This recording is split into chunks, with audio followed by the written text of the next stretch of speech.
नमस्कार। Technical analysis के 6th episode में आपका स्वागत है। पिछले एपिसोड में हमने बात की थी हैमर और हैंगिंग मैन के बारे में, और आज के इस एपिसोड में हम बात करने वाले हैं स्पिनिंग टॉप और दोजी के बारे में।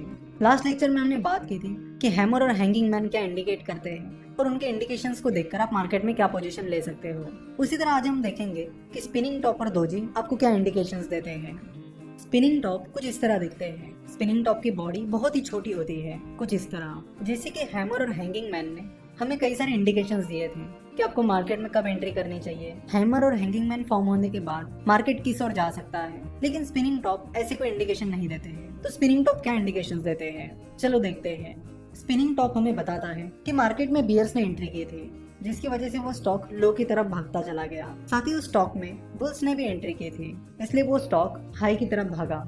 लेकिन जब मार्केट क्लोज होने के करीब आया तब स्टॉक प्राइस अपनी ओपनिंग प्राइस के पास जाकर ही क्लोज हुई। तो स्पिनिंग टॉप से हमें पता चलता है कि ना बियर्स मार्केट में मोमेंटम बना पाए ना बुल्स, और इसलिए स्पिनिंग टॉप हमें इंडिकेट करते हैं अनसर्टेनिटी। यानी स्पिनिंग टॉप बताते हैं कि उस स्टॉक में अनसर्टेनिटी चल रही है, यानी कुछ भी हो सकता है।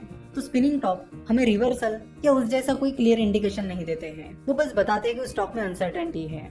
ना बुल उस स्टॉक पर कंट्रोल कर पा रहा है, ना ही बियर्स। तो स्पिनिंग टॉप चाहे बुल ट्रेंड में आए या बियर ट्रेंड में, वो ज्यादा कुछ इंडिकेट नहीं करते हैं, और सिर्फ स्पिनिंग टॉप के बेसिस पर आप मार्केट में कोई पोजीशन नहीं ले सकते। अब बात करते हैं दोजी के बारे में। दोजी कुछ इस तरह दिखते हैं, यानी दोजी की जो बॉडी होती है वो बस एक सिंगल लाइन होती है। तो दोजी से हमें पता चलता है कि उस स्टॉक की ओपनिंग प्राइस और क्लोजिंग प्राइस सेम रही है। लेट से कोई स्टॉक है जिसकी ओपनिंग प्राइस 100 रुपीज रही है, उसका हाई 105 रुपीज रहा है और उसका लो 95 रुपीज रहा है, और उसकी क्लोजिंग प्राइस 100 रुपीज रही है, तो उसकी कैंडल कुछ इस तरह दिखेगी। देखो, दोजी में जरूरी नहीं है कि ओपनिंग प्राइस और क्लोजिंग प्राइस सेम ही होनी चाहिए।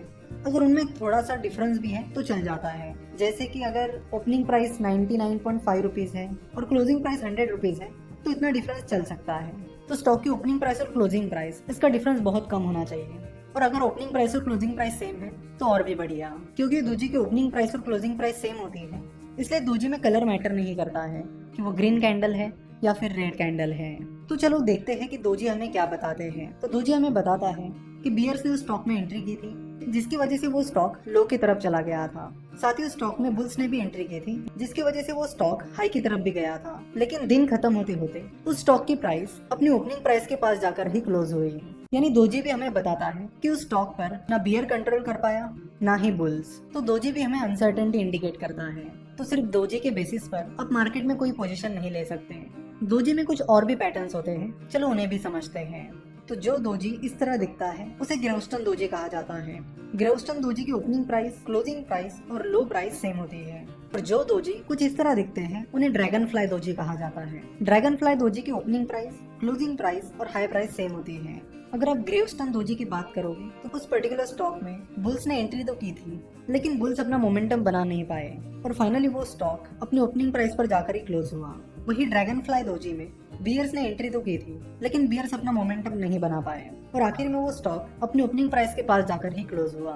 ड्रैगन फ्लाई दोजी दिखने में तो हैमर की तरह ही लगता है, पर हैमर को एक छोटी सी बॉडी होती है, वही ड्रैगन फ्लाई दोजी की बॉडी नहीं के बराबर होती है। तो आप कभी भी ड्रैगन फ्लाई दोजी और हैमर में कंफ्यूज मत होइए।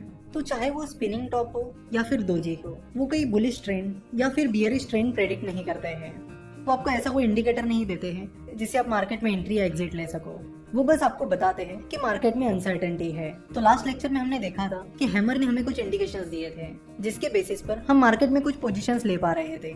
सिमिलरली हैंगिंग मैन ने भी हमें कुछ इंडिकेशंस दिए थे, जिनके बेसिस पर हम मार्केट में पोजीशन ले पा रहे थे। पर इस एपिसोड में जब हमने स्पिनिंग टॉप और दोजी के बारे में बात की तो वैसा कुछ नहीं हुआ। हमें ऐसा कोई परफेक्ट इंडिकेशन नहीं मिला जिसके बेसिस पर हम उस स्टॉक में कोई पोजीशन ले पाए। तो बस दोजी या स्पिनिंग टॉप को देखकर आप कोई भी पोजीशन मत लीजिए, क्योंकि इन दोनों से हमें कोई अच्छा और परफेक्ट इंडिकेशन नहीं मिलता है। देखो, क्या नहीं करना चाहिए ये भी उतना ही इम्पोर्टेंट है जितना क्या करना चाहिए ये इम्पोर्टेंट है। इसलिए जो भी पैटर्न्स हैं इनको आप अच्छे से समझ लीजिए, और किन पैटर्न्स के बाद आपको एक्शन लेनी है और किन पैटर्न्स के बाद आपको एक्शन नहीं लेनी है ये आप अच्छे से समझ लीजिए। नेक्स्ट लेक्चर में हम इनगल्फिंग पैटर्न्स के बारे में बात करेंगे। देखेंगे कि इनगल्फिंग पैटर्न्स हमें क्या इंडिकेट करते हैं और उनके इंडिकेशंस के बेसिस पर हम उस स्टॉक में या मार्केट में क्या पोजीशन ले सकते हैं।